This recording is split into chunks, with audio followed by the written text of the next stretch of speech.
ഞാൻ പറയട്ടെ, നമ്മൾക്ക് ഒരു ജുഡീഷ്യൽ ജഡ്ജ്മെൻറ്റിനെ കുറിച്ച്, ഒരു വിധിയെക്കുറിച്ച് നമ്മൾ സംസാരിക്കുന്നത് ശരിയല്ല. പലവർക്കും ചോദ്യങ്ങളുണ്ട് ഇതിൽ. ഇങ്ങനെയൊരു ഇൻസിഡൻറ്റ് സംഭവിക്കുമ്പോൾ എല്ലാവർക്കും അറിയാം, നമ്മൾ എല്ലാവരും വിക്ടിമിൻ്റെ ഒപ്പം, സർവൈവറിൻ്റെ ഒപ്പമാണ് നിൽക്കേണ്ടത്. ഞാനും അവിടൊപ്പം തന്നെയാണ് നിൽക്കുന്നത്. അതിൽ ജഡ്ജ് കണ്ടുപിടിച്ച തീരുമാനത്തെ ചോദ്യപ്പെടുത്താൻ നമുക്ക് ആർക്കും അവകാശമില്ല. സർക്കാർ അപ്പീൽ ചെയ്യുന്നുണ്ട്. എപ്പോഴും പറയും ഇംഗ്ലീഷിൽ justice will take it's course. അതാണ് നമുക്ക് ആവശ്യമുള്ളത്. ന്യായമാണ് വേണ്ടത്. എല്ലാ വിധത്തിലും ഒരു വ്യക്തിക്ക് സംഭവിച്ച വല്ലാത്ത മോശകാര്യങ്ങൾ നമ്മൾ എല്ലാവർക്കും ഒരു നാണക്കേടാണ്. അതിന് എന്ത് പറ്റിയേ, എങ്ങനെയാണത് പറ്റിയത്, ഇതിൻ്റെ പുറകെ വല്ലവരും ഉണ്ടായിരുന്നു, ഈ ചോദ്യങ്ങൾ ജനങ്ങളുടെ മനസ്സിലുള്ളപ്പോൾ സർക്കാർ അപ്പീൽ ചെയ്യണം. ശരി തന്നെയാണ്. അതിനെക്കാട്ട് കൂടുതൽ എനിക്ക് പറയാനുള്ള അവകാശമില്ല. നമ്മൾ ജഡ്ജിമാർക്കും ജുഡീഷ്യറിക്കും വിട്ടുകൊടുക്കണം.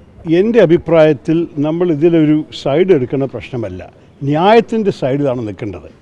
Justice is what matters.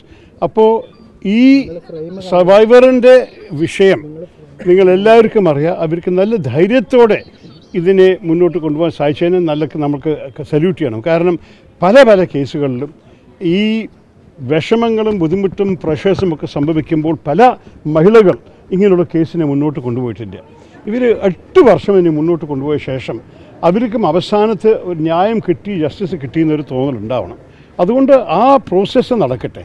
അഥവാ ഈ ജഡ്ജ്മെൻറ്റ് കറക്റ്റ് ആയിരുന്നുണ്ടെങ്കിൽ ഹൈക്കോടതി തീരുമാനിക്കട്ടെ. നമ്മളെന്തിനാണ് ഇവിടെ ഇരുന്നിട്ട് തീരുമാനിക്കണം? നമ്മളുടെ കയ്യിൽ എല്ലാ എവിഡൻസൊന്നും ഇല്ലല്ലോ. അത് നിയമപ്രകാരം ന്യായം വരട്ടെ. അതാണ് എൻ്റെ ആഗ്രഹം.